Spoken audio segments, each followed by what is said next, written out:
Bonjour à tous, j'espère que vous allez bien. Alors j'ai une question à la diaspora africaine. Peut-on vraiment gérer un business à distance? C'est-à-dire, vous qui êtes ici en Occident, là, vous investissez en Afrique. Ok, vous n'êtes pas là, vous partez peut-être une fois par an ou deux fois là. Est-ce que vous contrôlez vraiment votre business? Non, et moi je parle pour les débutants, parce que des personnes qui ont déjà peut-être qui ont déjà des marques, qui ont déjà des business solides en Afrique, là, tu vas te dire, ok, tu peux gérer à distance. Mais pour ceux qui viennent de commencer, qui disent que, ok, moi aussi, je vais aller investir là, il va peut-être prendre 3 mois, dire que non, il part, il investit. Après, il rentre en Occident. Il délègue certaines personnes qui vont contrôler cela. Bah non, ça va pas se passer comme tu veux, hein. Alors voilà l'histoire d'un frère de la diaspora qui a contracté un crédit de 60 000 euros ici en Occident pour aller investir en Afrique. Dans quoi, devinez? Dans quoi? Dans l'élevage des poulets de chair. Et il savait que dans cette année, ils se sont levés un matin comme ça. Les poulets sont tous morts. On ne sait pas la raison, hein. Il a investi, il est ici en Occident, non. Il a embauché des personnes, des vétérinaires, des ceci, les amis. 60 000 euros. Il a pris peut-être 3, ou c'est combien de mois pour aller en Afrique, construire, c'est-à-dire le bâtiment pour élever les poulets de chair. Investi des milliers de... non. Il dit que si vous voyez l'image, non, mes amis, vous allez seulement mettre les mains sur la tête. Et il se trouve actuellement à l'hôpital. Donc, vous qui dites souvent que non pour aller investir là, en Afrique, surtout vous les débutants là, c'est pas facile de gérer un business à distance. Parce que même des personnes que vous déléguez pour dire non, il va bien contrôler ça. Tu prends 3 mois, tu dis non. Question d'aller mettre les choses sur place, tu mets avant de rentrer. Derrière, on va gérer là. C'est pas comme ça, hein. C'est pas comme ça.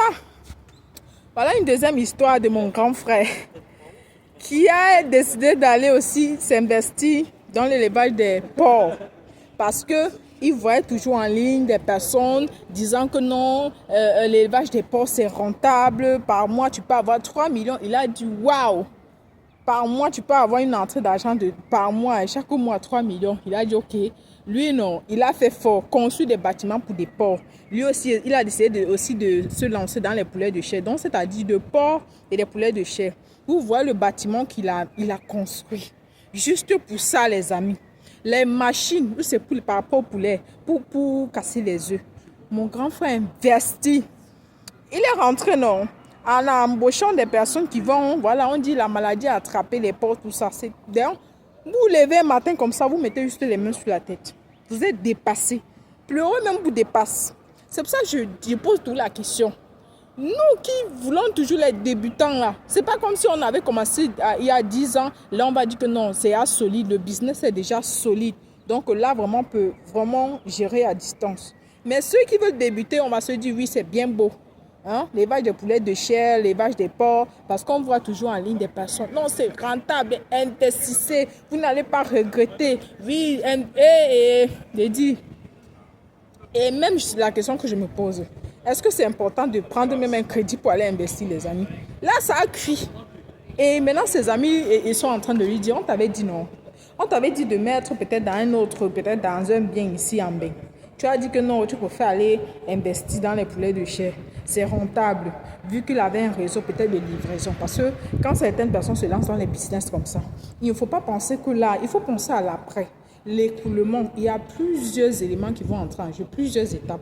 Parce que si vous élevez et qu'après il n'y a pas de clients, comment ça se passe en Afrique? Le client va venir prendre ça après qu'il va terminer l'argent. Il va donner une partie et après pour remettre, ça ne sera pas facile. Et certains décident peut-être après l'élevage de vendre aussi à l'assiette. Donc jusqu'à la cuisson quoi. Donc c'est très important. C'est cette question-là qui m'a un peu... J'ai dit ok, je vais essayer de partager ça avec mes abonnés.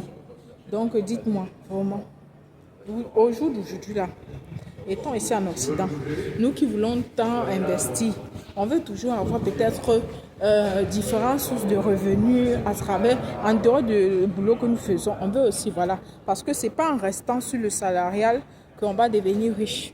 Certaines personnes ont vraiment du courage et là c'est à féliciter.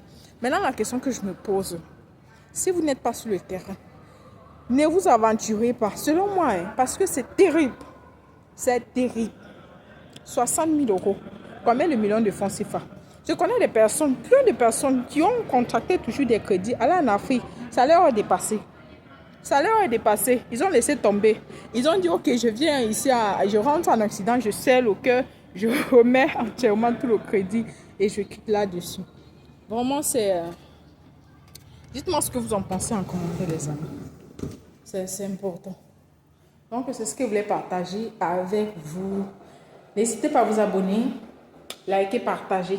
Si vous avez peut-être eu la même expérience, peut-être si vous avez aussi un frère qui a eu la même expérience, n'hésitez pas à partager en commentaire parce qu'on apprend tous les jours et aussi votre commentaire peut édifier certaines personnes. Donc, on se dit à la prochaine pour une nouvelle vidéo. Portez-vous bien, les amis. Au revoir.